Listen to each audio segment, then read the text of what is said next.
You're listening to the Hockey Podcast Network. New shows every day. Find us at thehockeypodcastnetwork.com or wherever you get your podcasts from.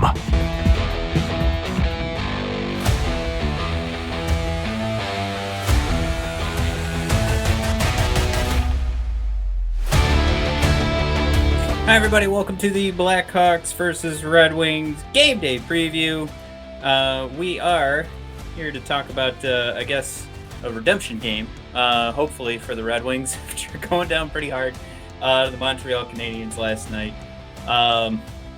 Look, it was not fun to watch. All of those, I guess, sentiments that we've been throwing out game after game here through the first four, where we were talking about the end of hopefully the Red Wings past, and what we were forced to consume as Red Wings fans. And really, it just was a hard game to watch because it was a reminder of how far we have come, or maybe it was a reminder that we haven't gotten that far from what we were last year. We are still seeing Lucas Raymond play out of his mind. The 5-for-5, 5-on-5 analytics are fantastic. Same thing for Mo Seider. But from top to bottom, you've got too many instances where I look up at the screen and Domestikov and Gagne are playing, and you just kind of go, well, there's another wasted shift where no offense is going to be hitting the back of the net.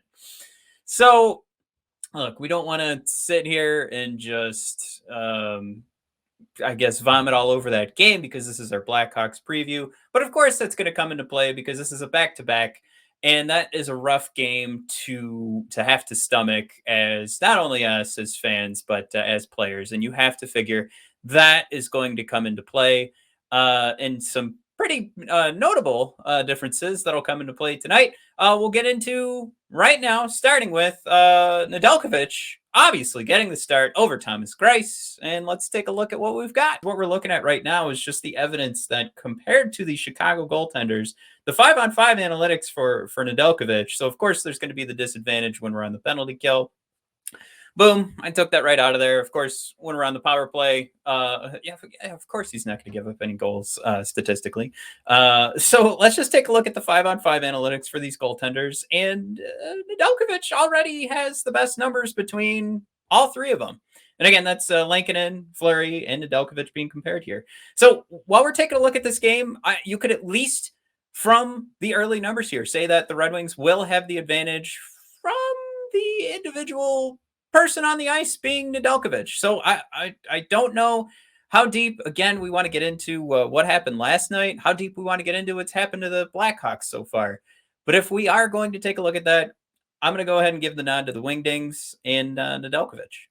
Now, we could bring up two major points here, is that the Red Wings have been able to get the advantage over their opponent from an expected goals for percentage, where the Blackhawks have clearly struggled at a 42.55%. The Red Wings sit at 54.1%. Main grab from this information is that the Red Wings have just been able to put on better chances than their opponents. And let's not forget that they have had some empty net goals that they can throw in there that looked pretty juicy, but even with that being said, that happens to every team all season long, so you don't want to dwell on that too much.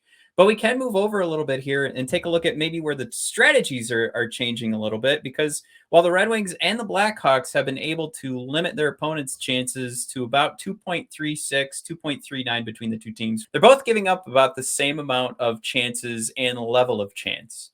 But it's where the expected goals for per 60 has the huge difference, and the Red Wings sit almost an entire point above the Blackhawks, or I should say an entire goal above the Blackhawks, meaning that they have been able to put on more offense. And if we're not just talking about the number of chances, we're talking about the quality of chances have been better for the Red Wings over the Blackhawks. Now, normally with Patrick Kane out, you take a look at Jonathan Toews, but he's been absent from the box score for 5 games now. So I'm going to say that the guy that the Red Wings want to keep an eye on is going to be Kirby Dach, because even with Patrick Kane's 5 points in 5 games, it's Kirby Dach who's got the best goals for per 60.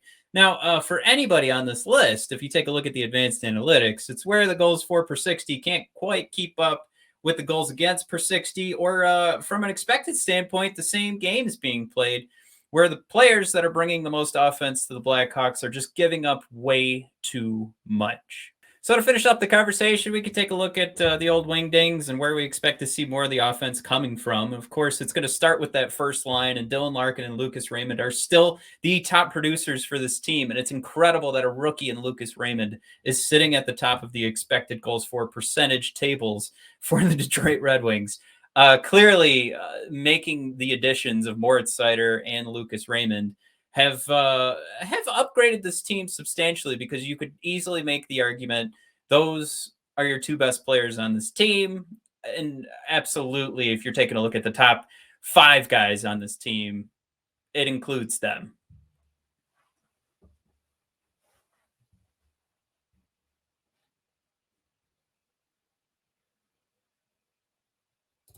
And one name we'll add to the list for the first line, of course, Tyler Bertuzzi making his triumphant return after missing the game against Montreal. But Tyler's coming back. We'll see how big a difference that really makes with the first line. I would challenge you all to watch Robbie Fabry running in circles on that first line and out of position quite a bit. And, for one thing, to lose chemistry, but we used to make fun of Robbie Fabry a lot for bringing a lot of offense, but also giving up way too much. And it kind of felt like he went back into that circle once he was on a line that he didn't have a ton of chemistry with.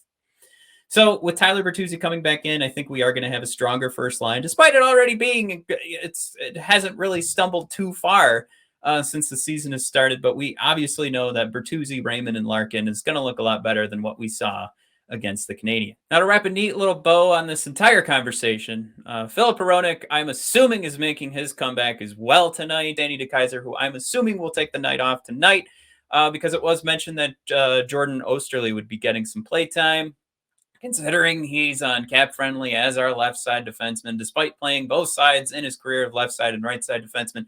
I'm going to guess that means Danny DeKeyser's out, Oesterle's in. And maybe this defense looks absolutely unstoppable with the meandering, lead-footed Danny DeKeyser taking a much-needed break. So we'll see how that goes. Of course, so many other variables to dissect, including the fact that this is a back-to-back game.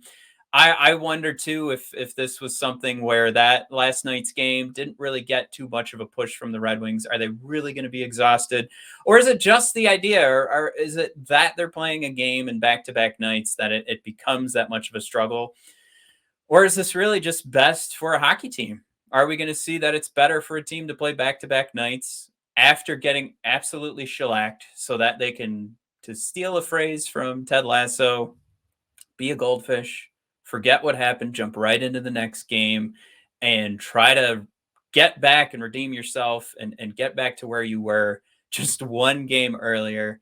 Get the fans excited again, get that swagger back, and continue this season looking better than we had in years past, and looking a lot different from how we looked against the Canadiens. I'm going to go ahead and say that we do bounce back. I think the Chicago Blackhawks just look so bad on offense, so bad on defense, and now we're without Patrick Kane. I feel like it really can't look any worse for the Blackhawks right now. And I'm gonna go ahead and go out on a limb here. We still don't have a ton of scorers on this team, not a lot of finishers, but we'll get some secondary scoring tonight, and we'll keep the Blackhawks down. I'm gonna, I like that, and we'll go 3-1 on this one. Wings win it, 3-1. Go Wings, go. Have fun.